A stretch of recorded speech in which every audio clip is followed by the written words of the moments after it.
Welcome to Cartoonist Kayfabe, Wizard Magazine number 17, January 1993. I am Jim Rugg.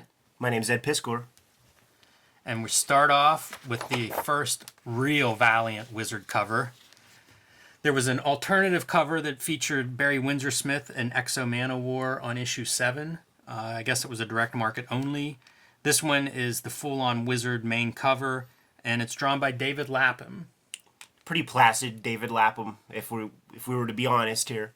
Yeah, I think this is. I think we're both fans of David Lapham. I love Stray Bullets. I like Harbinger, for that matter. So I like Dave Lapham. This looks like a little bit early in his run, maybe before he had really found his style, found his legs. But it's all the main Valiant characters at this point.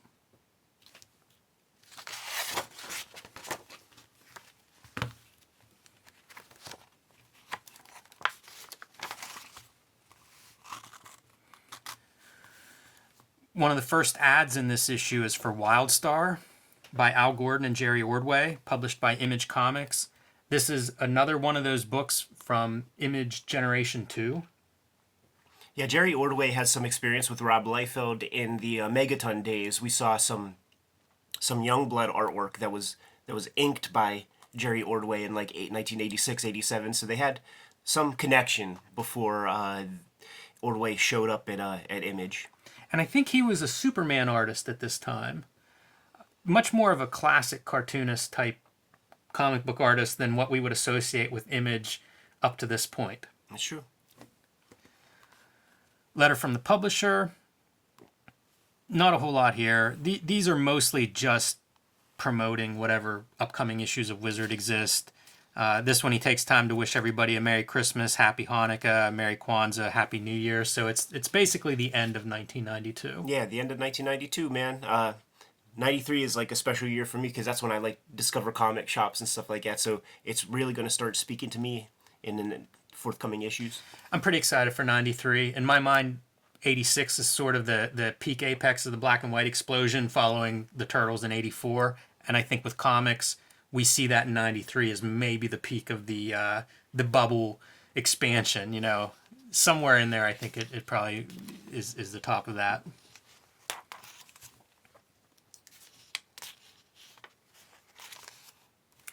Guest editorial, The Valiant Era by Steve Masarski. We talked about Masarski a few issues ago. He's one of the top executives at Valiant Comics. This is him, just promoting Valiant. And I found the initial Steve Masarski interview very off-putting. I find this editorial sort of equally unexciting. And I realized, looking at this, even, remembering back to when I was a kid, because at that point I was reading Wizards every month. Yes. Valiant just did not move the needle in the way, McFarlane comes into Wizard. He's just promoting his books. It's the same agenda for both of these guys, but one of them is very exciting, and one of them it's not very exciting. When a lot of the world's greatest salesmen, they talk about how, and they'll compare famous brands and companies, and more often than not, what is described as being the winner is the brand that's able to create an impression of lifestyle rather than product.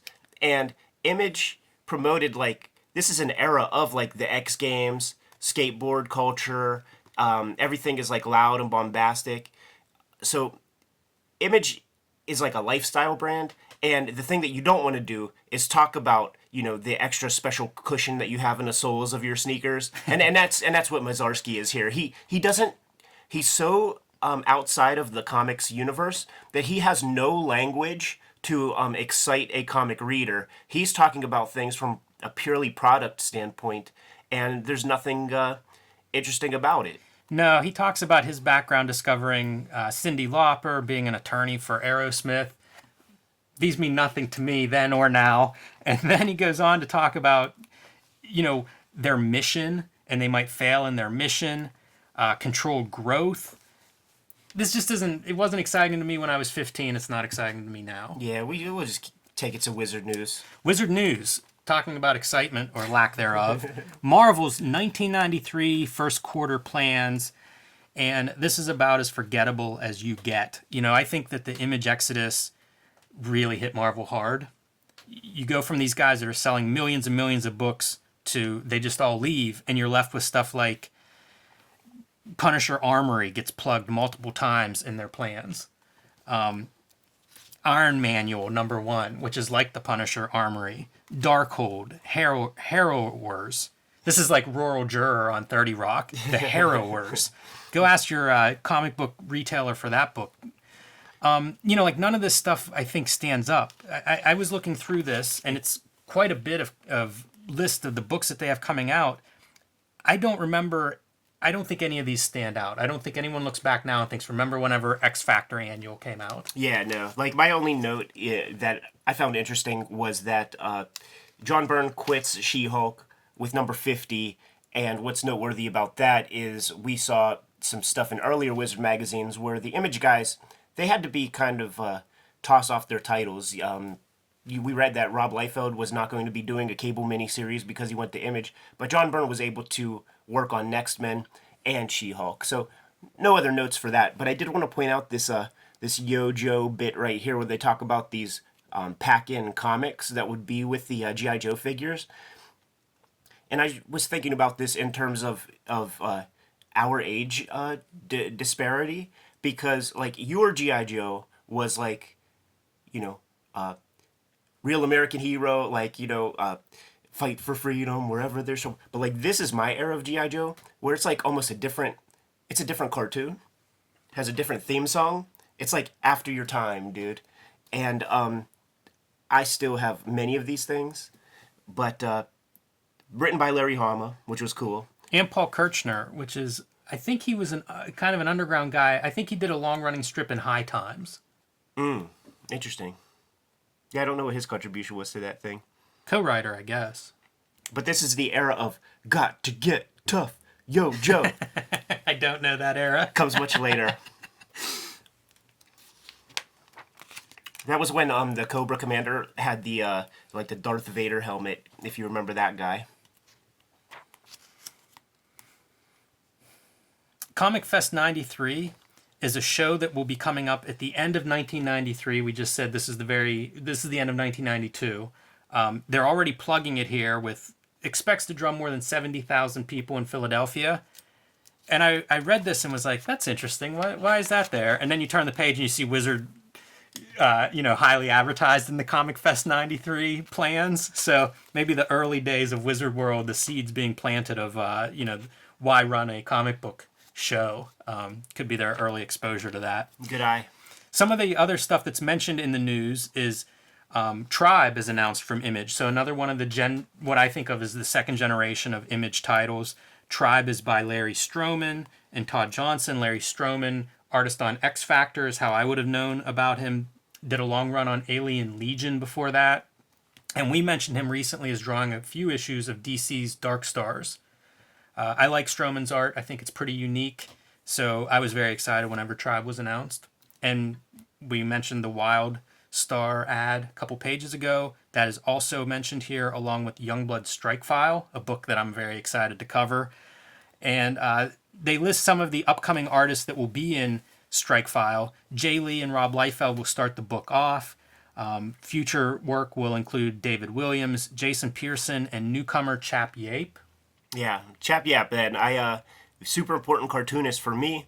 My parents were always very supportive in my comics making, and I think a lot of it had to do with this Entertainment Weekly article that Dad read, talking about new comic book rookie stands a chance to make $250,000 this year, and it was an article about Chap, who was like 17 or 18 at the time, got sucked up by Rob Liefeld to be a part of Extreme Studios. I don't think we've seen Extreme Studios mentioned by name anywhere in Wizard yet.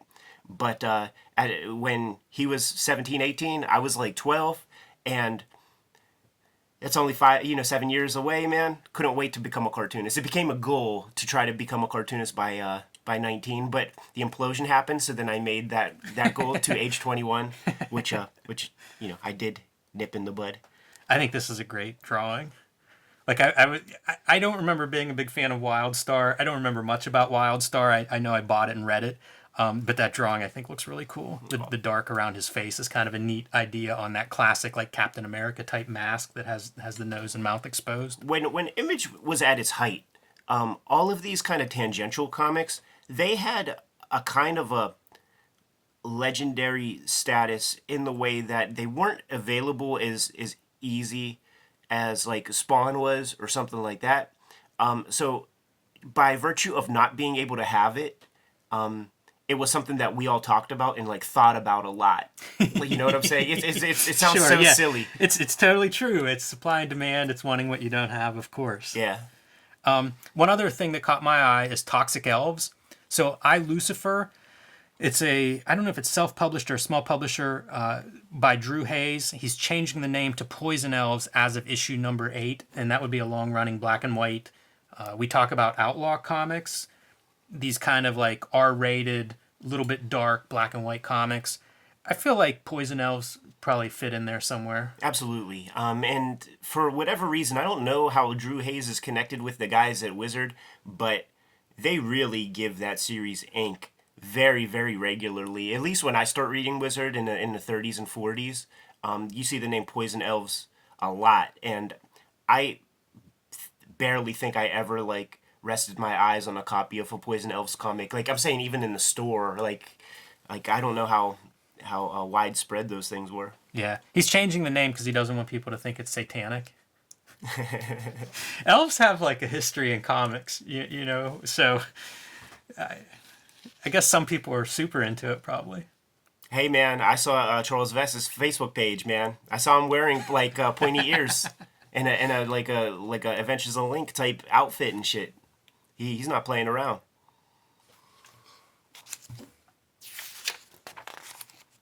Collecting comics in the 90s. Pat McCallum, first half of this column, solicits for, we've seen lots of contests in Wizard and lots of fan participation, making their own action figures, drawing their own covers, creating characters. And now Pat McCallum says, send in your fanzines. Yeah, he's encouraging people to make fanzines, man. And, don't just copy Wizard. Like, come up with some new stuff. Just come up with some new features and ideas, man. Jim, do you smell a rat? I'll tell you what, Ed. When I read this, because I have no memory of the fanzine contribution to Wizard, I almost had to skip ahead in my Wizard box to see the results. What issue should we be seeing results? He says issue number 21, and, sometimes these issues are malleable, so I don't know if it's really 21. I used a lot of self-discipline to not dig ahead in that box, but I tell you, man, I'm looking forward to it. I love fanzines, so... Wizard always makes me nervous, so we'll see if we even get to see, the rewards from this, the bounty of this, at all. Very true. The second half of the column is sort of about how... He's now 22 years old, so he's kind of an old man. He's been around the comics block. But he talks about overhearing at a show people criticizing current comics. And he realized he often would do that. And he would hear the same stuff when he was a kid in the comics that he loved. He would hear the older time guys talk about, Kirby Fantastic Fours were so much better than this stuff today. And he makes the observation of, you find these comics that you consider good comics, and it kind of raises the bar. And it's always going to be different, the new stuff, and so it's very easy to get trapped in that mode of like, hey, my stuff was better than this new stuff.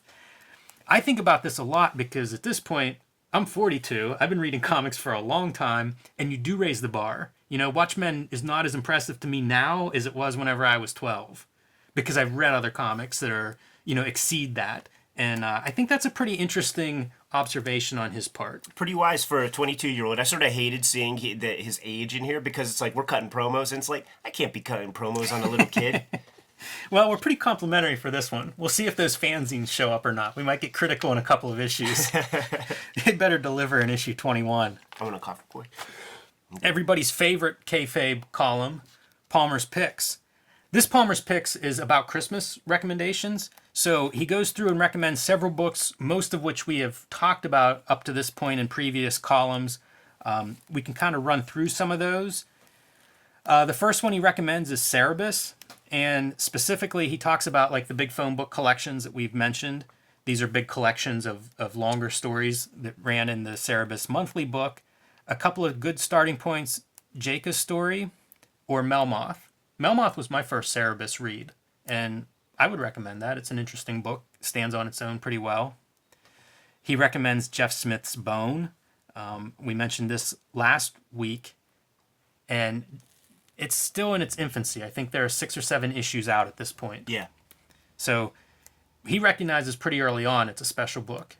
And we're going to see more and more coverage, of course, as Wizard goes on. That is a book that catches fire. Bone is one of those phenomenon that even when we speak to Jeff Smith, he can't like clearly let you know like what caused the tipping point. It's sort of just this magical thing. It's kind of like Harry Potter's that way too, where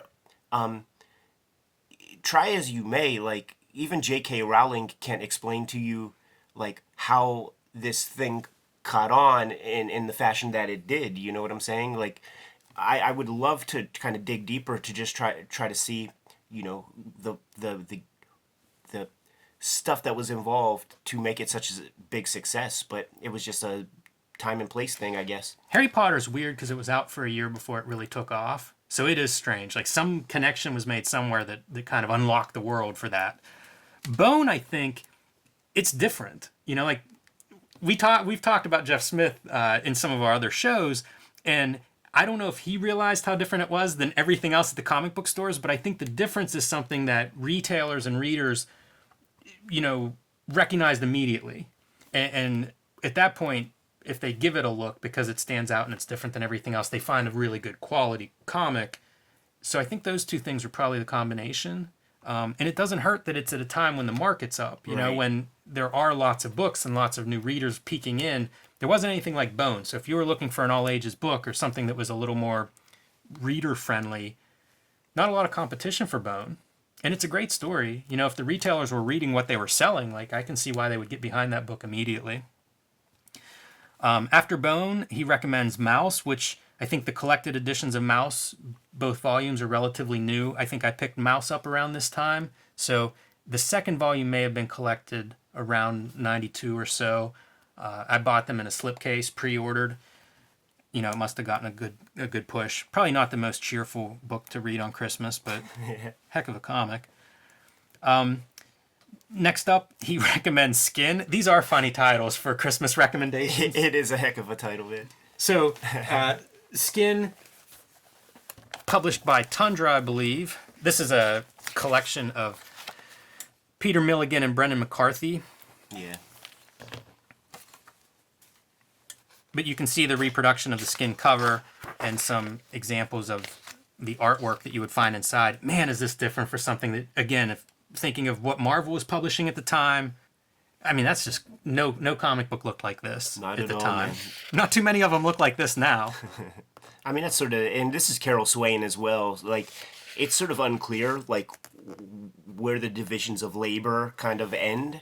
It seems like a true collaboration because I've never seen any other Brandon McCarthy comics that quite look like this. Yeah. And I certainly have never seen any other Carol Swain comics that quite look like this.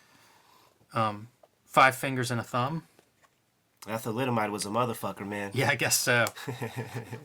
Yeah, the preamble to this story talks about how controversial it was, how many publishers it went through who showed interest in the book and then passed on it because it was just too controversial. So, but what most of the stuff was controversial though, like was really like it was going to be Fleetway that was going to publish it initially, and just the way that it handled like you know the British like class system was something that they were uncomfortable with, and then Vertigo passed for whatever reason, and ultimately it was Tundra that had the nuts to. There's enough of a cultural difference where Eastman didn't have any problems. You know, talking about, you know, the British class system. Yeah, there wasn't going to be any blowback to the Turtles from Skin. Right. Moving on through his list, The Life and Adventures of Santa Claus by Mike Plug. Max Immortal by Rick Veitch. We're going to be looking closer at Max Immortal in the coming months. That's something that Tom Palmer indicates here at the end of the article, that there is a Rick Veitch column, you know, focusing on Rick Veitch coming up. That's going to be a fun one for us to get into. Yeah, absolutely. But again, that's a funny Christmas book to open. It's a lot of violence in those books. Mike Allred's Madman, specifically Madman Adventures, which is a new color series, and Frank Miller's Sin City, which I guess was recently collected in a book. It had run in serialization in Dark Horse Presents, collected in a book. This was a book that my first comic book store, which was not much of a comic book store, it's kind of a closet, but he would do shows. A lot of comic book stores will go to comic book shows to sell more, to buy more. Sin City was a book that was on my list as like, dude, please find this book. And it took him a while, but he did find me one. I was just so excited for Miller's Sin City around this time period. So this is 1992, and I would say that 1995, that was like the best Christmas I ever had, right? And I'm so deep into comics at that point in time, and I had all comics on my Christmas list. So the stuff that I got sort of mirrors a lot of these Palmer's picks. I got like every Cerebus trade that was available at the time, which is probably 10 books or so. I got the hardcover for Big Fat Kill, would have been out in like December 95. I already had Dame to Kill For and the Sin City original book, but that winter was the winter that Silent Night came out, so I got that when it was brand new. That was like the first like brand new Sin City comic I got. I got 4 trades of Appleseed, like the complete Appleseed translation that Dark Horse did, and then I got the Madman issues from Dark Horse that I needed. Like I started collecting it at about 8 or 9, so like the earlier ones kind of came, from Santa Claus and stuff like that. But that is like the era when I was all in with comics. There was no more buying toys. There was no more buying video games. It was all art supplies and comics from December 95 forward. Basically, like all of 95, forward. It's like serious business. I'm going to grow up to become a cartoonist. And I wanted like a nice wide library of stuff to look at. That is a great collection of stuff. It is pretty broad for that time period. It sort of put me on the radar here in town with the comic shops. Yeah. Because like there are these like 2 parents like coming to these shops like, with a list, and all the shop owners were like, who the heck, what's your kid? Who's your kid? How old is he? Yeah, like who the heck is, and so like after I got all those books, man, like my parents, like they took me to the comic shops and like introduced me to like the shop owners and shit like that. And to this day, I still know these people, man. That's awesome. And have great relationships with those guys, man. It's interesting because some of those stores, they have to judge, right? Why if not? you worked at a comic book store, you'd have to judge, the books you like or think a lot of, you couldn't shut that off. And I've had that experience in stores where it's like the Simpsons comic book store kind of guy, very curmudgeonly, seems like he doesn't want you there. And then whenever I pull out like Jack Kirby's Skymaster collection, totally changes, man. Just instantly thaws out, and it's like we're on the same team. That sounds like a real story. That is a real story. Did it happen at Ides? Yes. Okay, like when I was a little kid, it's the Kirby is the key to like get in, because when I was a little dude, like I had I make it a point to go there and raid the comics that are under the stairs because they're like 25 cents, and you will always find Kirby comics from the 70s forward, and I would just grab all these Kirby comics. And I'm saying like when I was like in 95, like 12, 13, and I show up, to the front with like the Kirby comics, and then the dude would be like, well, I didn't, and it was that guy that lisps, and he's like, well, I didn't process all these comics yet, and like he had a bunch to the side and like hooked me up at like a great discount with all this other Kirby stuff, so he's like saw like a punk little kid who's reading good shit by his approval status, right. and then it's all good from that point forward. You had to keep your Image books on the very bottom of that stack. I would get those from Phantom of the Attic because they were far less judgmental with me, because they got the bulk of that bounty that I just mentioned earlier, man.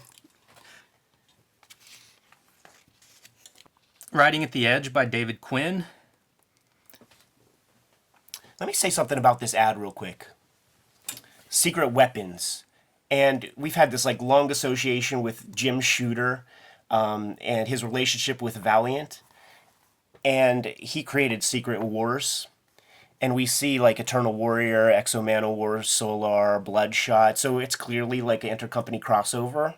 So they kick the guy out, but they try to have like a sort of a crossover series that very closely mimics the structure that he established with Secret Wars over at Marvel. Talk about scumbags. My notes for the David Quinn piece. I just basically stated that Dave Quinn is like doing his Gonzo interpretation, man. His Hunter Thompson bit. Like that's what this is. Because there's not like any real major structure to the articles. He's not introducing an idea and then expanding upon it. It's just kind of all over the place in a lot of ways. Yeah, he's talking about the collaborative experience he's had with two different comics or two different stories. One is in the Piranha Press book Fast Forward, and one is called Freedom Project. It was supposed to be coming from Rebel and Tundra. The Fast Forward book was published, and he's in there. I haven't seen the story, but I assume it's the story he's talking about. Freedom Project, as far as I can tell, I can find no Google return on any part of it. And the reason I mention that is last month's column, he talks about a book with Brian Stelfreeze that I would really like to see. Yeah. And as far as I can tell, it was never published. So one of the takeaways I'm getting from this column, because now we're 3 or 4 of these columns in, it's tough to be an indie writer. You know, you're really beholden to a couple of publishers, artists who sometimes you have a good relationship with, and sometimes it doesn't turn out the way you envisioned the original story. But then also just trying to get it actually in print, it's a never-ending fight, and we'll see where this column continues to go. But that's my current takeaway on this arc. You know, David Quinn, I don't know that he writes comics anymore. You know, he sort of wrote a few comics and I think moved on. And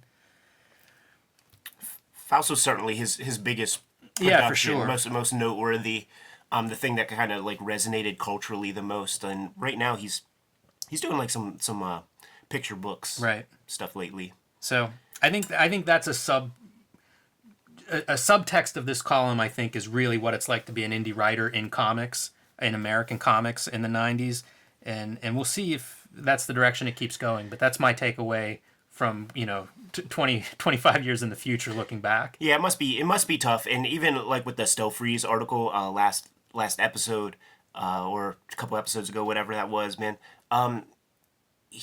there were parts in there where he's talking about like, come on, Brian, get those pages done. And it's like that always makes me nuts. Like, I like David Quinn. I think he's cool. Yeah. But like when like I very often see the writers expressing impatience, and it's like, come on, motherfucker, you wrote a sentence.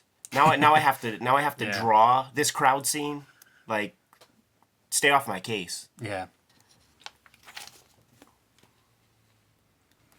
At the controls, Glenn Rubenstein, 16-year-old video game authority. And like, if you notice right here, this is Wizard Magazine, and it's like whatever. But the kid has a regular article in the San Francisco Examiner. And we talked about him several times as being like the most eloquent writer in these pages of Wizard that we've seen so far. And I decided to do a little Google search on the dude, and I was shocked that he's the same Glenn Rubenstein, or Rubenstein, man. Because whenever you and I hooked up, I was a big mark for this TV channel called Tech TV. Mm-hmm. Thankfully it's gone, because that's right when I started my comics career. Okay. And I could religiously watch almost all of it, man. It was a TV channel that Paul Allen, the co-owner of Microsoft, owned at that time. But it was such a subversive kind of punk rock channel that almost every show on that channel would talk shit on Microsoft products and stuff like that. Like, oh, because that was the height of like, Windows viruses and junk like that.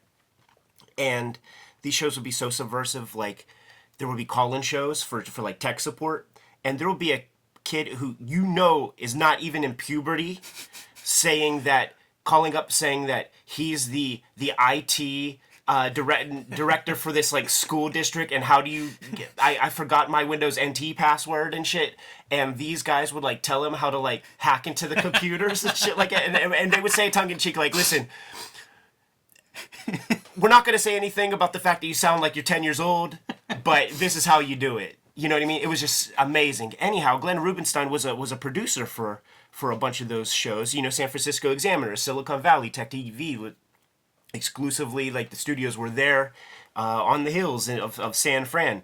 Whenever Tech TV goes away, gets bought by G4, the people from Tech TV basically were the first outliers of podcasting, and the biggest one being the guy on Tech TV, Leo Laporte, the tech guy from KFI, and he created this podcast called This Week in Tech, TWIT, which has blown up in a big way. But Glenn Rubenstein went over there with him, and he did video game shows. I'm saying like just a couple of years ago. So my connection with this guy has been a long relationship, and I just took for granted that this Glenn Rubenstein, this cherubish young lad here, is the same guy that, you know, they name-checked on so much of that tech content that I loved much later. It's so interesting that the quality of his writing has stood out. We've commented on it before, but also just being 16 and being in Wizard, you know, you can almost see this professional profile of this guy from very young age. Yeah, there's a lot of stuff at play. Like this kid, you know, he makes things happen for himself.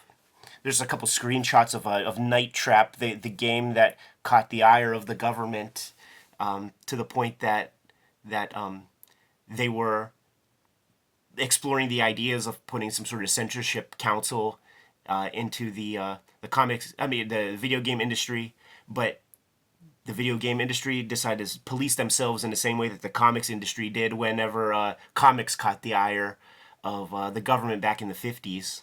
I got distracted here with the prices from the Joe Jusko card art.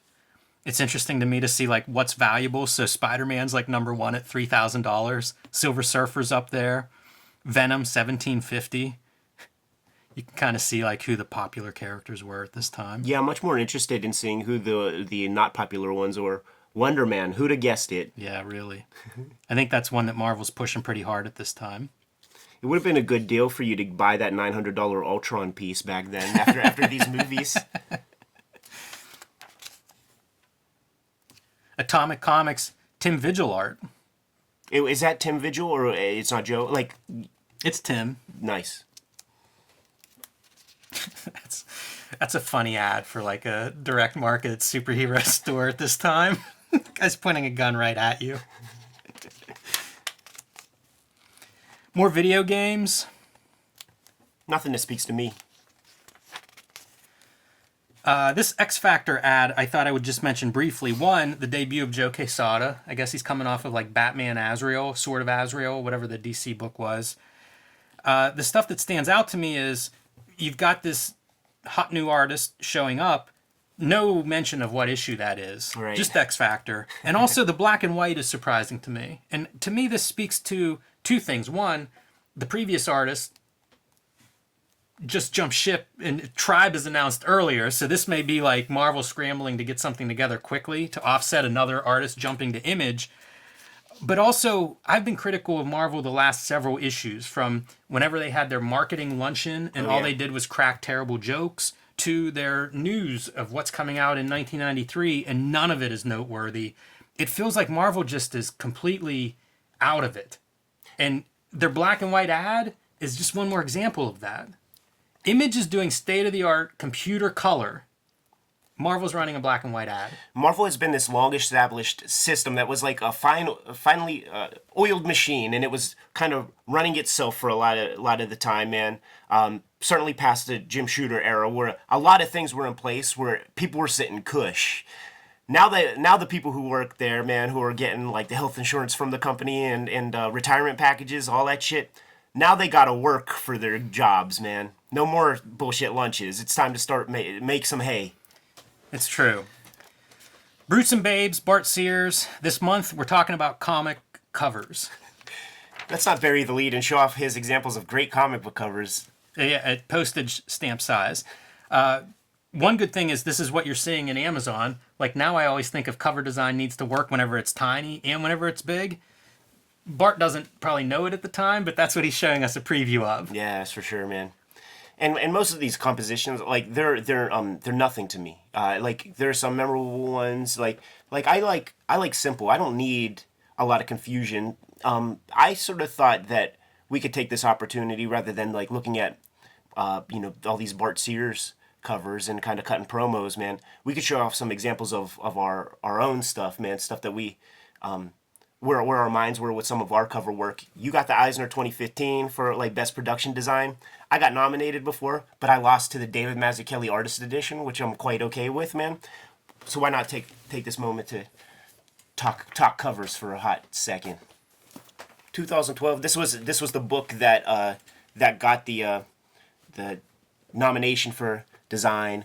Hardcover book, debossed little piece here, man, and then there's like a gloss because I wanted it to look like a. It shows up great. Oh, it really does. It really does. That's what I wanted to. I love this cover and package. One of the features, I sometimes joke and say that spine is the new cover because you see that on a shelf. You know, what covers used to do, especially in the age of books, the spine now does. Yeah, I worked on this with Chris Ross, who was the top shelf in-house designer, and this is like the Apple colors. And that's like as close to Apple Garamond as I could make because they have their own proprietary Garamond. But one of the things I was most proud of is having, because it's a story about this hacker dude who goes to jail, and just like figuring out ways to incorporate this fucking bullshit ISBN number that you have to like have on your damn covers. This is probably like I probably won't think of a better approach to the ISBN than this. I've seen it done better. There was a great it was actually a Yo book. It was this like kaiju, like some big Godzilla wannabe thing, and they extended the lines of the ISBN number and then like knocked them over like they were like buildings getting tilted over and shit like that. That was pretty good. Cool. That one's slick though. I'm definitely nodding my head in agreement. And just because we're talking design, man, look at this white ink on black paper. Like the idea for this was like. Dash Shaw's bottomless belly button used white ink on like this cardboard, so it's like I gotta get some white ink. Yeah. Like, that shit looks cool, man. This one, Hip Hop Family Tree 1 cover. This is the cover spread, and some of the things I was thinking about with the logo. It's like comic people would see this and give it a chance, but I wanted to reach an audience bigger than that. Went for the hip hop crowd, and this kind of title lettering. It's ubiquitous with the wild style feature film sort of aesthetic, so that would catch a guy's eye. And then the kind of creative challenge for me was to try to think of like how to incorporate all the elements of hip hop in a single image. And now this is the front cover, spine, back cover. So it's like here's the DJ, here's the MC, graffiti, and you have your dancers here with some old turntables and stuff. And then there would be quotes and shit that would go here. And then finally, cover for X-Men Grand Design, the first trade. Once again, man, my use of the spot gloss on the lasers from Cyclops right there. I wanted to communicate because this book was not just going to be in comic shops. I let the comic books look like comic books, have a bunch of people in costumes, that kind of bullshit that you see in comic shops. But this transcends the comic shop. It's at Barnes & Noble. It's at, those kinds of stores, prose bookstores. So I wanted to communicate the idea in a very snappy, fast way for a reader who might not exactly know X-Men to understand what X-Men is. And that was the whole point for doing the evolutionary chart. Idea is that, mutants are the next evolution beyond humans, and they're a threat. I drew, I think on an old episode of our Wizard show, like you saw my sketch for this, and the guy was holding like a little submachine gun, and we had to replace that with swords because, frankly, when I sent that off to them, it was right before like the Las Vegas thing happened, and I really didn't feel like looking at guns at that moment either. One thing I'd draw attention to is how great this is as a directional device going straight to Cyclops, straight to the character that somebody would recognize. Yeah, and it was sort of like a thing where it's like, boom, boom, like this kind of thing. What do you have for us, Jim? So I have some of this is the series that I've been doing at Image Street Angel. I put out a few of these, and one thing that I did with this whole series is she's always looking out at the reader. And my idea was if you see this on a shelf, you're looking around, that would draw you in. That would stop you as you're looking, as if somebody's looking at you. This one is her in an office space, so background is just those office elements, kind of desaturated compared to her bright saturated hair. Very easy to read. This is an homage to Love and Rockets #1. Which is an homage to the Nervous Breakdown EP, or one of those Richard Pettibone Black Flag album covers. And then, again, looking back out at the reader, this is a cover that I've gotten a really good response to. We actually made a skateboard deck out of this design. So those are the Street Angel hardcovers. These are some of my most recent covers. The pink really pops, too. Well, the first comics I ever had published were Street Angel series. And one of the things that I think stands out with them is the pink covers. So this is that original series. And what happened is I went to a comic book store. I stood back. You know, most comic book stores will have some version of a giant wall of comics, of their new comics. And I was trying to figure out, like, what do I do to stand out on this wall? And at the time, this is 2003, this color of pink was not on that wall anywhere. And so I couldn't afford things like spot varnish or hologram cover or foil cover or anything. That was all too expensive for a little black and white indie book. But this pink color stood out. And so that's what I identified as a design element to put on the cover to try to make it stand out on a very busy wall. And used to get a lot of feedback from people who maybe liked the book but didn't like the didn't always like the pink covers. Keep the ninjas, man, but pink means pussy. Here's one that is what they call like a story cover. The idea that you're telling a story with this one image. This story is about Bret Hart and Shawn Michaels. One of the more famous matches in WWF history is whenever Vince McMahon double-crossed Bret Hart. So the idea here is, what if it had gone the other way? Bret Hart in the foreground with the belt, which he famously lost in that match, with Shawn Michaels knocked unconscious in the background. So, it's the whole story of an alternative version of this match. There's a great Neil Adams interview with Kevin Smith on his podcast, Fat Man on Batman. And Neil Adams is talking about the different kinds of covers that you could do. You could do the iconic cover, which is like, his cover of like Superman breaking from the chains, or the big Joker in the city, like holding up the playing cards. Or you could do like the storytelling cover that kind of communicates the interior, stuff. But if you can somehow marry both of those, then you have a truly great cover. It's really hard to do, but it's possible. Yeah, absolutely. These are a couple of covers that I was commissioned for this is a journal. It's not a comic at all. Actually, this is comics. So this is adult comics from Robin Bougie, Cinema Sewer publisher. I just did the cover. I didn't know what any of the stories were. I just knew it was an adult theme. Not sure why I came up with this idea, but it allowed me to do a bunch of lettering, which I love, which is kind of graphic. And also like thinking of like a space where you can put a logo that will stand out. I like when you let your darkness out a little bit in your artwork, man. You keep it caged up pretty well, usually. And this was for a print-only journal that was prose, poetry, art, photography. And, the idea being print and prose, I thought books. So this is one of my most successful images in terms of I've sold it several times to lots of different people. Yeah, I think I've seen this on a wall or two. Yeah, it's all over the place. So pretty self-explanatory, but librarians love this. And I do shows where librarians come through, and frequently I sell prints of this to librarians. And then the last piece that I'm going to show... Get your eyes ready. Yeah, adjust your screens. This is the BW zine. This is a collection of various comics and ephemera, ads, text pages from 80s black and white explosion comics, which I love. So besides assembling the interior, I did the cover. And it's kind of op art. I had this magazine sitting within eye shot of my drawing table while I was drawing pages, and while I'm still looking down at my art while I'm drawing, it's like it's catching my peripheral, and I had to fucking put it somewhere else. It's bothering me right now as I look at you and talk. But people love this cover. Like, this is probably one of those covers on my table. It shows that gets picked up all the time. Cover design is design. I think it kind of exists, a lot of it, outside of what you think of as like traditional comics and how to. Maybe outside of the Brutes and Babes McCallum a little bit. I don't know that it's a great fit here. Yeah, Bart is punching above his weight, man. But one thing that is awesome is a contest to do a cable cover. This is another one of those fan involved pieces that I'm very excited to see the outcome of. I remember the outcome of this. I was very excited at the time. Awesome. And I remain excited to see these entries trickle in. So we'll see that in a couple of issues. Hollywood Heroes.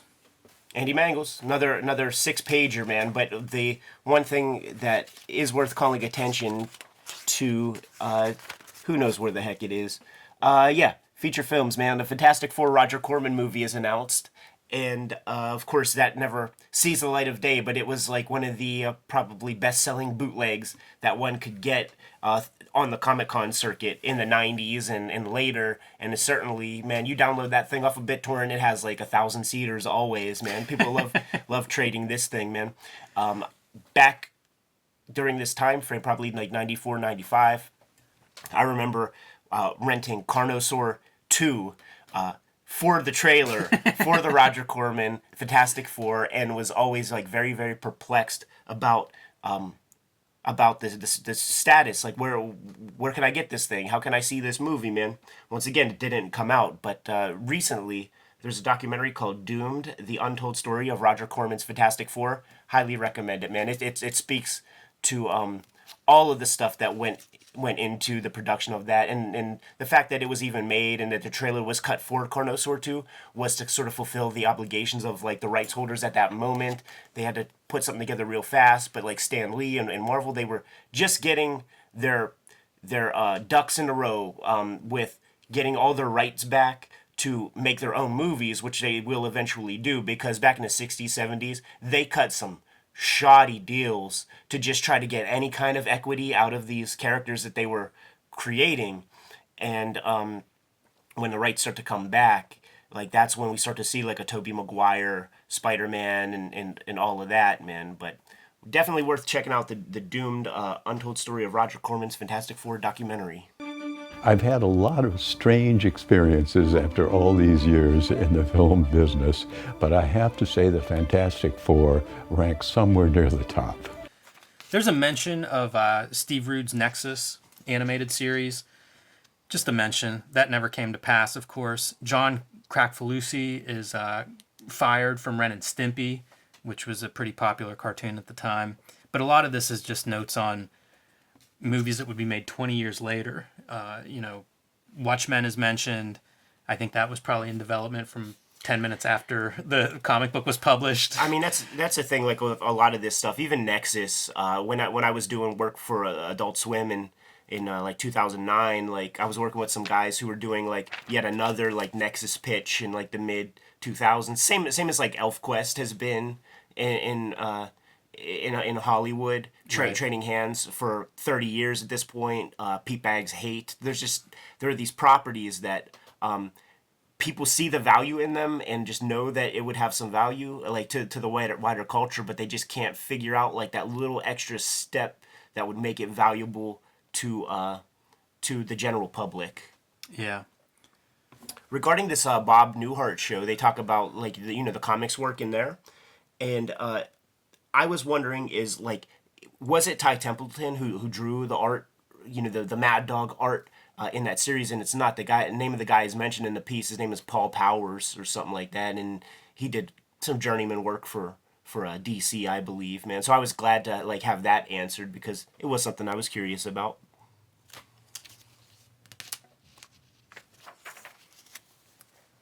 The Busiest Man in Comics. This article is about Fabian Nicieza, at the time writing a lot of books, including New Warriors, X-Force. I think he was taking on X-Men at this time, Nomad. Yeah, and the Cable ongoing was announced, which he'll be writing. Yeah, Probably forgetting some. I believe he's also an editor. So pretty full stable of projects there. I don't know that any of them are very memorable. If you're doing this sort of page count per month, you can't spend much time on anything, man. I really enjoyed New Warriors. That was a book I bought pretty much before Wizard, before I was reading about comics. It was just a new number one. I would try almost all new number ones, and I enjoyed that book. It's an interesting book in that the readership grew with that book. You know, it's pretty unusual that a book's readership grows, a sign of real success. Yeah, that's when you know you have a hit. And he mentions in here that he took New Warriors because he just wanted to write a comic, and that's what crossed his desk. I made a note about how, you know, this is comics in the early 1990s, late 80s. It's like Marvel, DC, that's it, you know? And we were talking a minute ago about David Quinn and his struggles as an indie writer and everything that entails. You didn't have a lot of options, you know? It was New Warriors, okay, that's the book I can write, so be it. He definitely made the most of that, I think. The other note that I pulled out of this is he talks about Nomad, and he describes Nomad as probably appealing to the Love and Rockets and Sandman fans. Yeah, and why is that, Jim? I can't figure out why that is, Ed, because Nomad I read, No, okay, and okay. it's not very good. No, like, here's the deal. In issue 12 to 14, Bucky's going to be tested for AIDS. Thus, Love and Rockets readers and Sandman readers are probably going to connect with this batch of issues. That's the deal. This is the guy that we're dealing with here, man. He's getting tested for AIDS/HIV in a storyline called Hidden in View. It's just Fucking knucklehead, man. Talking about New Warriors, one thing that's worth noting is that Derek Robertson is going to be drawing that stuff. He'll go on to do Transmetropolitan, but to my taste, he would also draw this really great. You would love it. I'm sure you haven't seen it, but I think you would really dig it, man. This 2-issue arc in a Garth Ennis Punisher, where Wolverine is guest starring. Punisher shoots Wolverine in the face with a shotgun to reveal like a Terminator skull the rest of the story. wow. I will be tracking that down. It's really good, man. It's awesome. Sounds amazing. But of course, we know and love Derek from his initial endeavors with the Space Beaver black and white comic that came out from Harrier Press, if I believe. That's on screen right now. Awesome, great. Yeah, I have the run, man. So this is a by the numbers book. It's just Fabian promoting, or by the numbers article. It's Fabian promoting the books that he's basically working on. One other interesting thing worth noting to me is that towards the end, when it comes to the stuff that he's editing or whatever, he says that Dan Slott wants me to promote, wants me to plug the Ren and Stimpy issues that he's working on. And I had no idea. Like, I thought Dan Slott was a modern day jobber. I didn't know he was been a jobber since 1992. It is interesting, the books that he's editing. Wonder Man, not exactly a classic. Tech World, Ren and Stimpy, Dark Man, Hellstorm, Meteor Man. A lot of movie tie-ins and licensed properties in that list. All of those comics, I would see, there would be in the electronics section at Kmart's, there was a whole wall of comics, and like all of those titles that you just described, like they would be almost nestled together. Interesting. Yeah. I always love when comics are sold in stores, like, you know, in these weird places where you find them. He's also editing Fight Man, Evan Dorkin's comic that we showed in the Comics Journal episode. I think that's an interesting comic, and of this time period, I feel like if you love Image, that's a book to give a look, because it really is kind of of that era. He also plugs that he's doing the upcoming Deadpool miniseries, so yeah, that's an interesting book. Yeah, it makes perfect sense. Like I remember, you know, I would be in 6th grade in '93, of course, drawn by Joe Madureira, and when I rested my eyes on that, I'm like, who is this guy? Like, what is this like, totally amazing. A lot of people say that like Deadpool's popularity like came like from that. It didn't. Like, Deadpool fever was from the first cover shot of New Mutants '98. But Joe Madureira did an awesome job, man. I recently acquired a collection that contained Deadpool 1 through 4. Tried to give it a read. Fabian, stick to editing, man. Talk about a guy in the right place at the right time. He's doing X-Force, Cable, Deadpool, and X-Men. Imagine what the royalty checks on those books are in 1992, 1993. Yeah, for sure, man. I think Joe Mad was only like 19 whenever he did that Deadpool miniseries. Talk about Chappie being a young guy. I think Joe Mad was pretty young whenever he did that. He brings a lot of great like youthful energy to the mixture, man. And if you ever read Joe Mad interviews, like he a lot of his interests, it was kind of like the Jeff Smith conversation that you had over at Image, where he was kind of like a little bit more ignorant to superhero comic. Like he read comics or whatever, but the energy he was bringing to the game was like from video games. So like Fatal Fury, like all the SNK, like Neo Geo fight games, Street Fighter 2. And when he started, I mean, he created an aesthetic that that was very popular in comics in the like the late 90s, like the mid to late 90s. Yeah, I always thought of him as bringing in a certain anime manga flavor that was very new at that time. Yep. And the last thing I'll mention is, and I don't know how Marvel would get around it, but the promo art or the art that they pull out for articles is still Liefeld, even though Marvel is parted ways with him in kind of a big way. We'll still Wizard will still lay in on that. The State of Valiant address. This is a big interview. I think it's about 8 pages, and it's with Steve Mazarsky, Bob Layton, John Hartz, and Barry Windsor-Smith. Layton and Windsor-Smith are creatives. Mazarsky and John Hartz are sort of the executive, money, marketing guys behind the company. Yeah, I call this article damage control because, before this, like Jim Shooter's name was synonymous with Valiant, and they would always kind of bring him out and show him off when it came to describing Valiant Comics, what their goals were, where their values were placed. And now Shooter isn't there. So this is like the damage control section, man. And Wizard gives these guys like 5 pages to talk their fucking nonsense. Yeah, and that's a lot of what this is. Mazarsky has that guest editorial in the beginning. We talk about, it's kind of jargon, business speak, not exactly exciting. It kind of continues on here. He doesn't call them gimmicks whenever they talk about gimmick covers. They're value enhancements. Yeah, that's a real middle management kind of speak, man. I really like George Carlin did so many bits about like that kind of rejiggering of the English language to try to make it more palatable. Yeah, they talk about yearbooks, the Valiant yearbooks, which are essentially their annuals and how they're some special thing.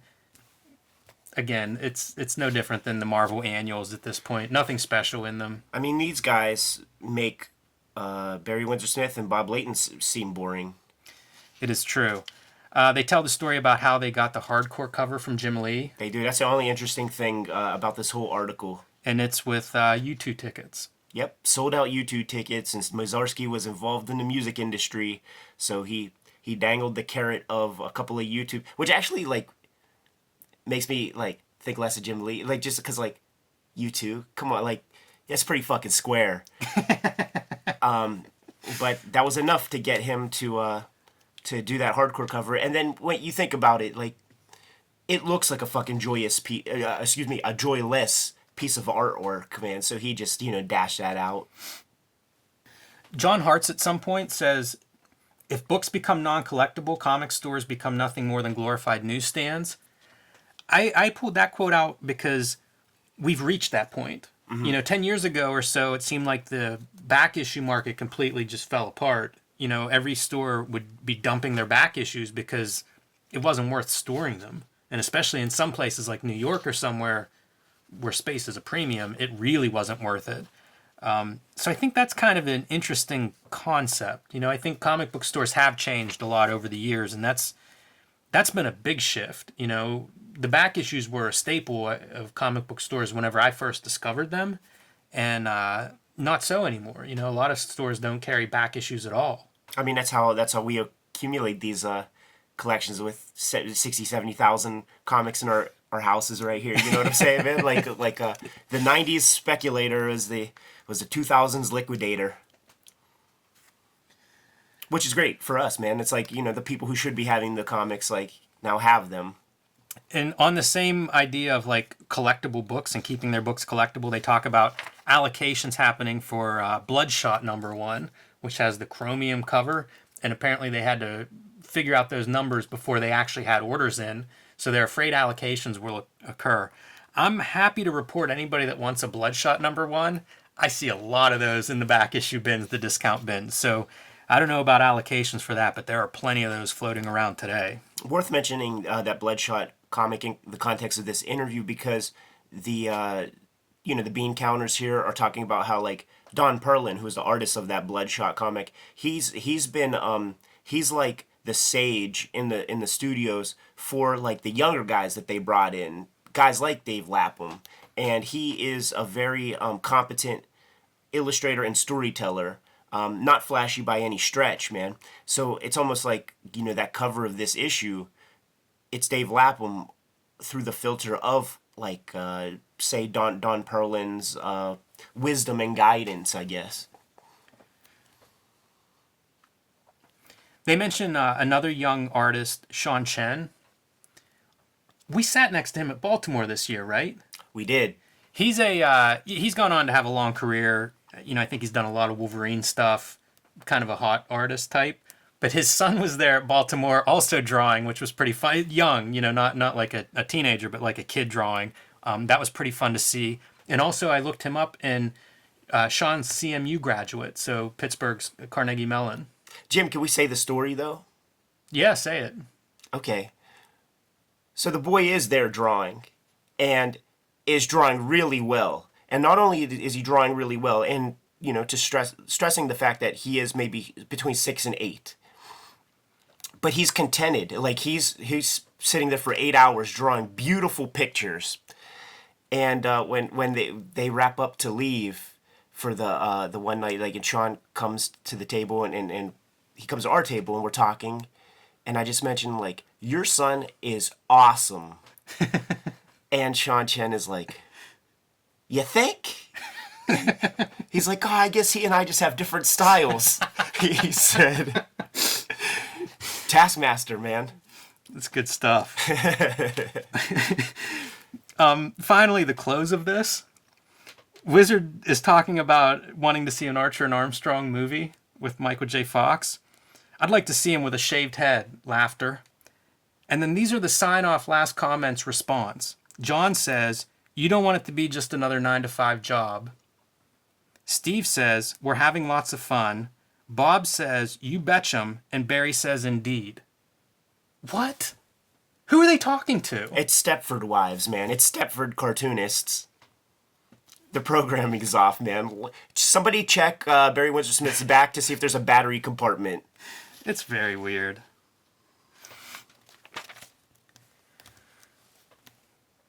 A Boy and His Aardvark by Paul J. Grant. This is an interview with Dave Sim, creator of Cerebus. At this point, he's about 150 issues into his planned 300-issue run. Cerebus being a self-published book that Dave Sim writes and draws monthly. 50 issues in or so. He's joined by background artist Gerhard, who brings a lot to the table, visually, but we've profiled him in Tom Palmer's picks. Yeah, I believe the second or third Palmer's picks. The other piece that happens around this time is Dave Sim has been on a year-long tour through the United States, every other weekend going to a different convention or store to promote Cerebus and to kind of like gauge the temperature of the direct market. As a self-publisher, he's been doing this since the 70s. And, he's seen the black and white boom, and now he's seeing the 90s weird bubble thing happening. And so this is kind of taking the temperature of what he's observed. He's in business. He's a self-publisher as well as a cartoonist. His customer is the store. So he's required to develop relationships with stores. And these tours that he would do, he really kind of like created a Pied Piper situation where there are Cerebus towns across this country, man. They're like good Cerebus towns. I would say Columbus is a good Cerebus town. I would say like Charlotte, North Carolina, a good Cerebus town where he comes to town, tons of people are showing up, man. Yeah, he's a pioneer of self-publishing and indie comics. He was doing the black and white comics years before the black and white explosion. And as you said, definitely closely connected to the direct market, basically his entire career as a self-publisher. Also, like, think about, like, he's on these tours every weekend and still doing 20 pages a month of a comic, plus handling all the business that goes along with that, man. Talk about a workload, dude. One of his first quotes in this interview is, "It's not enough to have a really good comic, you have to sell it as well." Yep. That is the piece that our brethren and the cartoonists of many generations, that is the piece that they fucking miss, man. Whenever I signed up with Fantagraphics to do my hip hop comic, you and I were en route driving to Small Press Expo, Bethesda, Maryland, 4 or 5 hour drive, and when we were driving there, it was announced that I hooked up with Fantagraphics. So when we get to the festival, we get to the hotel, a lot of professionals are coming up to us. "Hey, man, congrats, blah, blah, blah." But a lot of, like, Fantagraphics, like former cartoonists, were like, "Good luck ever getting paid.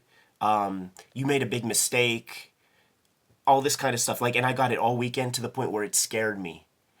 And then I realized, like, oh, each of these people did really good comics, but they thought that was all that was required. Like, you put together a good comic, and then the publisher will do everything for you, man. And when they don't get much of a return when it comes to their royalty checks, well, obviously it's Fantagraphics' fault. Right. You see what I'm saying? It's such a myth that if I'm a good enough cartoonist, this will work. It'll sell itself. It's one of the worst myths in comics. Yeah, because people point to the very few exceptions to the rule. I would say that a Chris Ware is an exception to the rule, where he's probably really shitty at selling his thing. But just the sheer craft, like the work is out there, the work sells. So when people see interviews with him being self-effacing, talking smack on himself and all that kind of a thing, but his comics sell and his business works, they think that's okay. And it just isn't, man. You have to do this extra work. I would say that the extra work. Listen, man, I am more successful than a lot of my brethren. I am not a better cartoonist than them. I will say that. I know this. You know, they're sitting there jealous right now. Chris Ware does a lot of promotion. He does talks, he does shows, he does interviews, he does art shows. Now, in this post-graphic novel world, but I'm saying, like, Acme Novelty Library was a coveted, good-selling book, like, even in the 90s, man. Yeah. And you weren't seeing these interviews and shit. He's like grandfathered in from, like, an earlier, like, generation or whatever. He's doing the promo stuff now, probably because he sees that. Give me another example, because I think it's almost impossible if somebody who really doesn't promote in their book sells. I always use the example of Stephen King doing Book Expo. You know, nobody sells more books than Stephen King, but here he is on a stage trying to sell more books. Yeah. Yeah. I can't think of any, like, because I'm thinking specifically of, like, the 90s crew. The flip side to this is I think that myth of talent is what, you know, makes a good book. And I believe that to be false. Like, show me the guy who's talented that does not put in the hours. That doesn't exist. No. You know, there are certainly guys that you can look at and be like, that dude's talented. You know, he draws better than everybody else. But if you know him, if his books are coming out, he's sitting at the drawing table. You know, like, that's one of those myths of, like, you know, whoever it is you think is talented, whether it's Jim Lee or Paul Pope or Chris Ware, these dudes are logging those 60, 80-hour weeks. And here's the thing, like, what I was talking about, like, my brethren, they are, like, almost compulsive toward those ends of, like, you know, working. If they're not making their comic, they're really working hard in their sketchbooks and working on the craft, and, like, just 100% the craft of comics. Right. If you can just allow yourself to sacrifice a percentage of all of that sketchbook minutia that you're doing and actually, like, pay your taxes, handle the administrative part of your thing, now you're going to be able to generate a career. Right. You know, it takes that upfront maintenance, but a lot of cartoonists will not. They got into this to draw all the time. some of them are fucking savants, and you know, like they're almost have an Asperger's like laser focus for the drawing part of it. And these are the extremely talented people in our field who are fucking struggling with the economic realities of the capitalist system. Right. Getting back to Dave Sim. Let's do it. I would call attention to these covers that they pull out look pretty good considering the cover conversation we just had a minute ago. But the article itself barely talks about Cerebus. Most of it is kind of the spectacle of Cerebus, like he was selling 36,000 copies around issue 100. Just that once is the way that I read the thing. Like when they mentioned the 36,000, Okay. he's like, yeah, that was with issue 100. Like for whatever reason, that dime anniversary of the 100 had meaning in the direct market to people for some reason. Well, he talks about the speculation that he would not make it to 300. You know, Yeah. a lot of people didn't think he would make it there, and 100 was kind of a pretty good marker, and now he's at 150. You know, we saw him reach the end, Yes. and it's a remarkable achievement, you know, regardless of your opinion of that book. But it's kind of neat to see him halfway through and still, man, you know, imagine reaching that point and thinking what's ahead of you. Yeah, like because okay, so it's like you're at 150. Now, if there's a rope bridge, you know, now you are in the you are when you do 151, you're at the point of no return. But you have all of the work that you've already done. Now you have to double that. Yeah, you're just looking back on like my life's work up to this point Now double is it. now in front of me. Yes.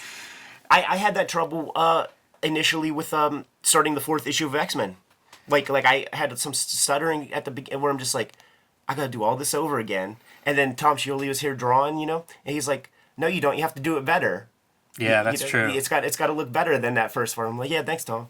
He was right. So true. So they don't really talk too much about Cerebus, but they ask him about kind of the state of comics, what he's seen in his year-long tour and in his experience. And they ask him what he thinks about, you know, Wizard. That's something that he's heard about on the tour. And he says that it sells out everywhere. He'll find 9 inches of Werewolf by Night back issues and 1 or 2 copies of Wizard. Pretty hard to get. And he talks to stores, and the stores tell him it sells out the first week. We've doubled our order on every issue. They're still gone the first day. That's crazy. I believe it 100% too. I think so, but it really is wild to think of like how much Wizard was a part of this. Because when I was a kid reading Wizard, I wasn't really thinking about what is Wizard's influence on the industry, but it was huge. Like it totally was the gasoline for the speculator, for that bubble. Absolutely, because that's why this thing is selling out. People are calculating their net worths by that shitty, ridiculous price guide in the back that's created by, you know, people who own comic stores. Then they ask him what he thinks about Image Comics. Yeah, this is a great piece, man. And he says stuff like weird, the future. We're all old men who compare it, you know, we compare comics to like Kirby's Fantastic Four. Again, sort of reiterating Pat McCallum's editorial, and which makes sense. I assume he looks at the issue and then writes an editorial that's in line. But I think, again, that's the perception of like, this is the new thing. You know, it's not up to us to say it's good or bad. It's to look around and say, what are kids excited for? And you know, he describes that. If the kids are looking at those Image books, and they're excited on page 1, and they turn the page, and they're like, wow, cool, you know, that's the book. Paradigm shift, yep. And the Kirby example was interesting, and it's something that I'd like to explore more and talk to, like, old-timers just about that era, because he's talking about how people were, like, looking at Kirby's work and comparing it to DC, where it's like every single DC artist had like the craft of drawing down, you know, and a front view of a face is 5 eyeballs wide. Right. The eyeballs are directly in the middle of the head, like all this like craft stuff that you could teach a person. And then you have Kirby, chunky figures, ugly women. Kids loving it. Yeah, exactly. But you see the difference. So like the old people's values were like this like rigid academic thing. And then Kirby comes through with real artistry, real style. Kids go that direction, and that's this era. I mean, compare a Valiant comic to an Image comic, and show a kid today where this with fresh eyes those two comics, and I bet you they're going to pick up that Image book. Yeah. Yeah, he describes like the gatekeepers, the DC, the top of the mountain at the time of the Kirby stuff would look at that and say it's a fad. And people were saying that about Image, and look, they're still publishing comics. So they won that one. Your brain on drugs. What is this? I was curious myself, man. I think it's these guys just cracking each other up in the fucking office, man. They weren't able to sell this half of the page for advertising real estate. Weird. Getting your teeth into Dracula. This is an interview with Roy Thomas about the adaptation he and Mike Mignola do with Francis Ford Coppola's Bram Stoker's Dracula. Pretty much the only thing they say about the Mignola, in the introductory part at least, is he's the idiosyncratic artist who did, Batman, Gotham by Gaslight, and whatever else at that time. And so he really didn't have the props that he would go on to have. I think that's something that we're going to be tracking as we continue the sort of growth of the Mignola career, where he's like, he's an artist early on here, but he's going to reach way greater heights towards the end of our run. Yeah, I liked Thomas talks about his process of adapting this. So he had the screenplay and he had the storyboards. And he said that he wrote out the script for the comic with no dialogue, broke that into 4 issues, then went back, cut more, but then added the dialogue, and that's what he sent to Mignola. Interesting he had the storyboards to work from. He also peppered in some stuff from the actual novel, too. I think Steranko did a lot of promo art for Bram Stoker's Dracula. It might have been concept art. Concept art, yeah. Like, Steranko has this whole thing about being like the white vampire or something like that. Like the vampire in white. And I think that was like the path he was trying to take the thing. Now, I just watched this movie 2 nights ago, like sort of after reading this article. It is highly visual, like a lot of like metaphor and stuff, like just in the visuals, is really pretty beautiful. Like, flick doesn't hold up so well. It gets actually quite boring. But I'd say the first third is just for the visual storytelling is pretty fun. A lot of interesting colors are used. Yeah, I bet it looks good now on like a HD. Like a nice version of it, I bet looks good on the TVs we have now. This is Topps is the publisher. So recently we've talked about the expanding universes and different publishers getting in the game. Topps is another one of those comics. It's going to have some superhero comics and try to cash in a little bit. Longtime trading card company. And Roy Thomas, I think, might be their editor-in-chief. I don't know that to be true, but yeah, I might be wrong on that. We talked earlier on a super early episode about movie adaptations and how they never get like top talent on movie adaptation comics. That's not the case here. We have Mignola doing the drawing, but something that Thomas says in the article that I found interesting and I must concur. I can't think of any other examples, but he says that he basically created the movie adaptation by way of doing the Star Wars stuff. For Marvel in the early days, and I started thinking, I'm like, yeah, I can't think of any other real movie adaptation, so to speak, that came before that. Certainly none that hit with the same energy that Star Wars did. I have a great Toth movie adaptation from like the 60s or maybe even the 50s. Yeah. I think they go back. Yeah, sure. That's why I couched it by saying popular. Yeah, he definitely has experience with movie adaptations, so kind of neat to see him break down that process.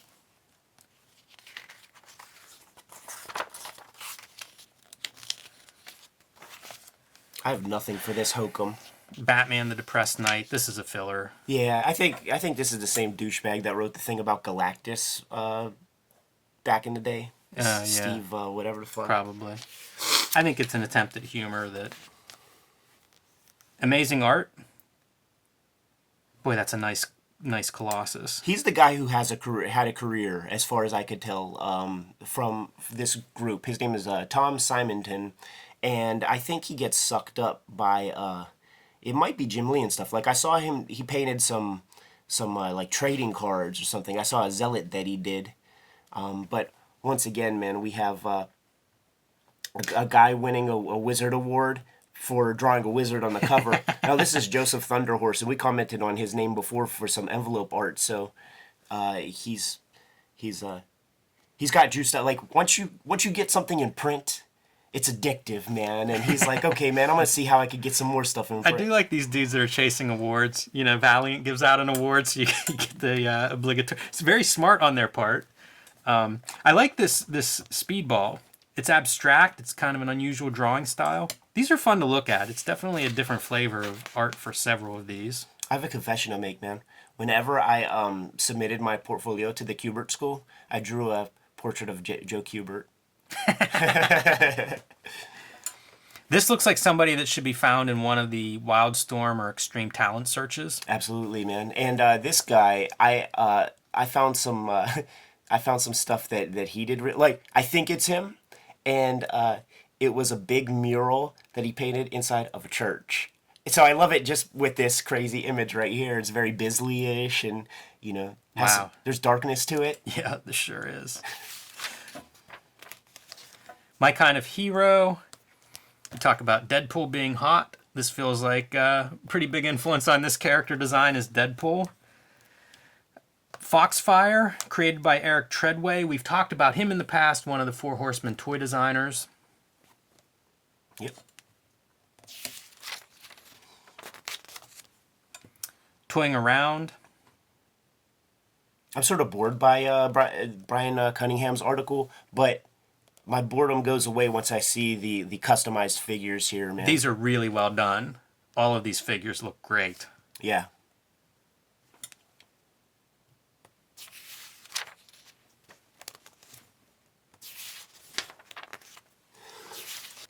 Comic Watch. Avengers Annual number 10. First appearance of Rogue. That's my golden artwork, man. And that's a heck of a comic if you could get your hands on it. Like the value is still inflated, but you could find it in reprint form. What I like about it is it's like the Michael Golden era, like right post Micronauts, where his art style is still like effervescent fanzine style, kid style. Like there's a lot that's quirky and kind of wrong with it, but the excitement of the line and just like all the noodling, basically all the amateurish stuff that you would see in the fanzines of the day is in there, but it's a produced Marvel comic, but there's also a lot of smarts in there too. For instance, when Spider-Woman is like introduced and she's like in the hospital and trying to figure out, I forget, like the either it is Carol Danvers, everybody knows it, or they're trying to get the identity of the girl who fell off into the river or whatever.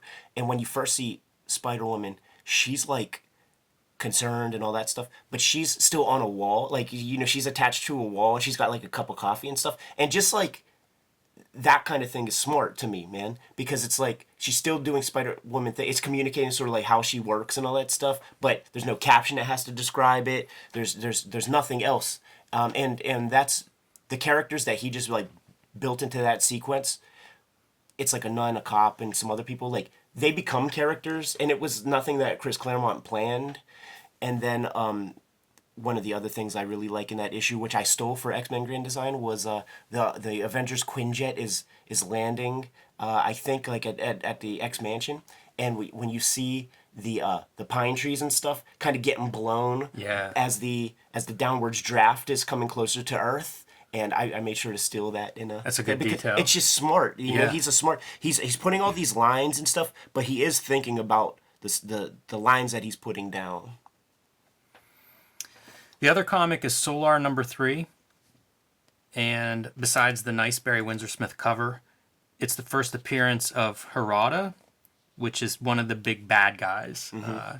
I think mainly he's the bad guy against Harbinger, at least that's what I know him from. I don't know if he went on to have much impact. None of those characters went on to have much impact. Fair enough. Don Perlin, I guess, is the artist there. Mm-hmm. Crystal Ball. One of the first books they mention is Spawn number 8. Yes. We talked about this issue before. Yes. So This is the beginning of a series of Spawn issues that are written by comic book writers, not Todd McFarlane. This one is Alan Moore. The Crystal Ballers describe it as Alan Moore's return to superheroes. You know, he's been doing a lot of indie stuff. It is also the origin of Spawn's costume, and it features Spawn in hell. So, pretty wild imagery.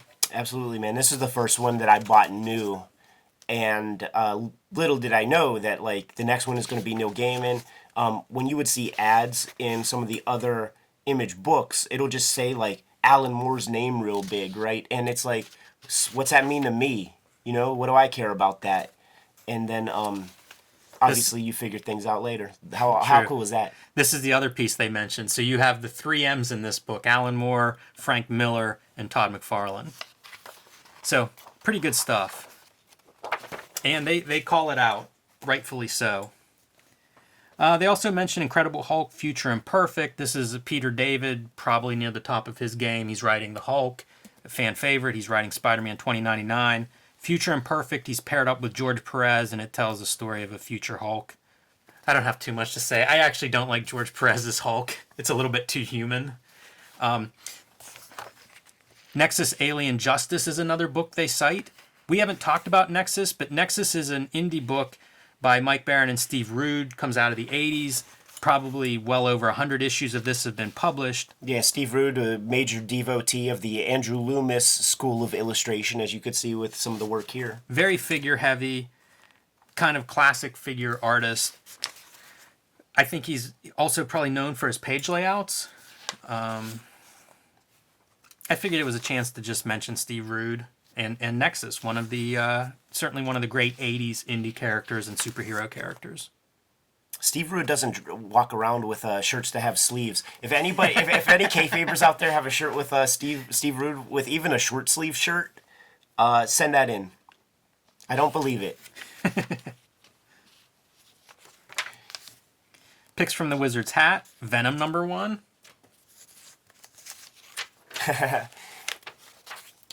You and I and some of our friends, Tom Scioli and Jason Lex, we did a tour at the basement sale, New Dimension Comics, and you pull out a Venom #1. The girl that we were talking to, who like worked for the shop, she's like, yeah, I don't read any of this stuff. So the cool thing is that I don't get caught up reading comics. I just stick them in these boxes like I'm supposed to do. And she said this was like an early comic that she got. But to be very fair, this is the first comic book I ever got, and I was about 5 years old. Who gives a 5-year-old girl this comic book? Okay, so to be fair, I really never did get into them. Because of that, you think it was the wrong comic book that someone gave you? Because it scared the hell out of me. No, I think back in the day, somebody gave this to me because it was a #1, and it was like, ooh, shiny cover. Did you save it? I did, but not really because... because... it's worth $1 now. Yeah. Spawn #8. Archer and Armstrong / Eternal Warrior #8. So this was a crossover, a Valiant crossover. Both of these books were at #8. Eternal Warrior is the brother of Archer or Armstrong. I'm not sure which is which. This guy. And this story is about the Three Musketeers.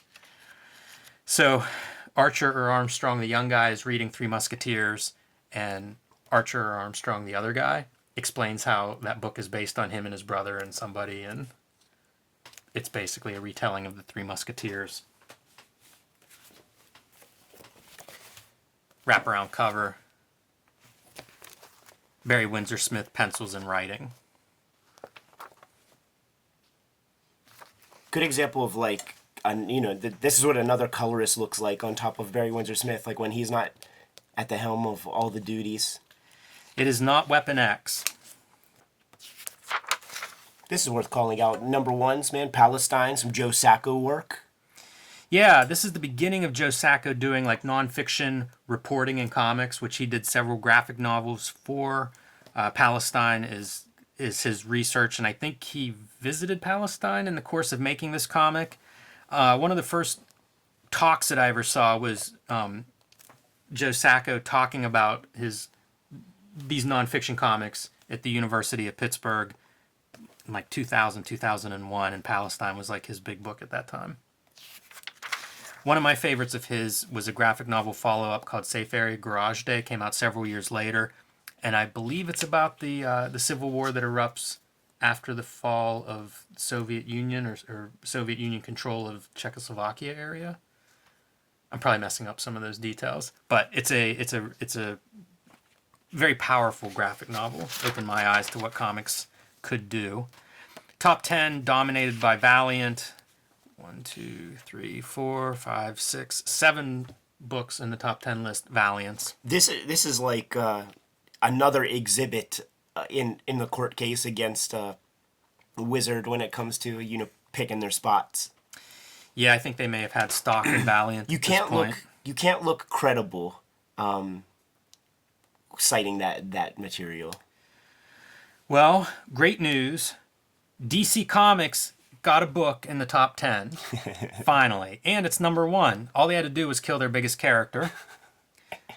Image has a couple of books there. Pit number 1. And Spawn perennial top 10. Way to go, Todd McFarlane. Marvel has 6, and Valiant has their first top 10 with Bloodshot number 1. So the last notes that I have are all Wizard Market Watch related. They pump up that Turok is coming from Valiant. At this point, Valiant's gotten pretty good at the promo stuff. People are now watching them. Turok is going to be like their next big launch, and maybe their biggest launch. Certainly, probably up to this point, their biggest launch. And it's going to be drawn by Bart Sears, which they announce here. They mentioned the Image Comics delays, which are very common. Yeah, on the top 100 books before then, you see one of the in the 11th spot is Wetworks number 2. So like last month, Wetworks was in the top 10, far higher. Now this issue of Wetworks is in a top spot too. So all this money is being earmarked from these stores for these Wetworks comics that are just not seeing the light of day, man. So these retailers are already like confused and struggling, like trying to figure out what the heck to do. Yeah, lateness is definitely becoming a common trait of Image at this point, to the point that everybody is talking about it and associating it with them, and it will haunt them for several years. They say that it hasn't tempered the fan support for Image. I do wonder, retailers probably getting sick of it, because that would show up right away. Of the fan response? No, of the late. Yeah, absolutely. And you know what they're saying about the fan fervor, like I'm sure. Yeah, like I'm just getting into Image at this point, man, and it ramps up for years. Marvel's pushing its way into the mass market. This refers to their efforts at movies, cartoons, TV shows, and quote I found interesting is they're helping to make comics a more accepted art form. This, I don't know that this is successful at this time period, but I feel like this we see again in the 2000s once the movies start. And it feels like comics do push into a mainstream accepted form at that point.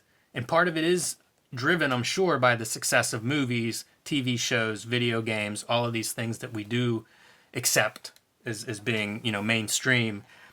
So interesting that they recognize that's the strategy, even if they don't pull it off yet. And finally, in closing, the small publisher market continues to be ravaged by the power struggle being waged by Marvel, DC, Image, Valiant, and Dark Horse. Even such giants as Teenage Mutant Ninja Turtles, Cerebus, and Albedo have tumbled from their once prestigious perches. I think early on we were talking about the effect those books had on the small press, and we naively, I suppose, thought if you're ordering 8-Ball, if you're ordering Cerebus, it's not the same books that Image buyers are looking for. But possibly it is this, coming from the same money pool that the retailers are drawing from. And so it is having an effect on these indie books. Yeah, they're buying a couple issues fewer of a Turtles and Cerebus so that they can get more Spawn number 1s on their shelves. And with the Turtles, we see it because a couple issues ago they announced City at War starting in Teenage Mutant Ninja Turtles number 50. By the time that book gets to the end of that storyline, it ends. That's the end of the Turtles book. If you look for those issues, those later issues are hard to come by because they're printed in such smaller quantities. So their sales numbers are probably plummeting at this point. Yep.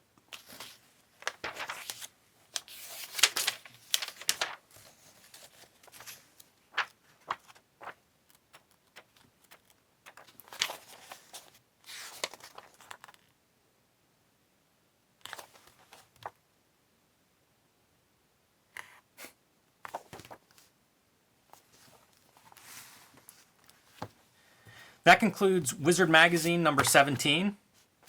We'll be back next week with number 18. You can subscribe below, leave comments. If you would rather listen to this, we have a podcast feed wherever you get podcasts. If you're listening to the podcast feed, there is a video component. So check us out on YouTube, subscribe, rate us. You can send questions or comments to our Gmail, cartoonist.kayfabe. Follow us wherever you are active on social media. You can follow us individually. I'm at Jim Rugg Art. I'm at Ed Piskor, and there should be a little bell notification that you could hit, and we'll be able to let you know that way whenever a new video pops up online. All right, thanks for watching. Read more comics.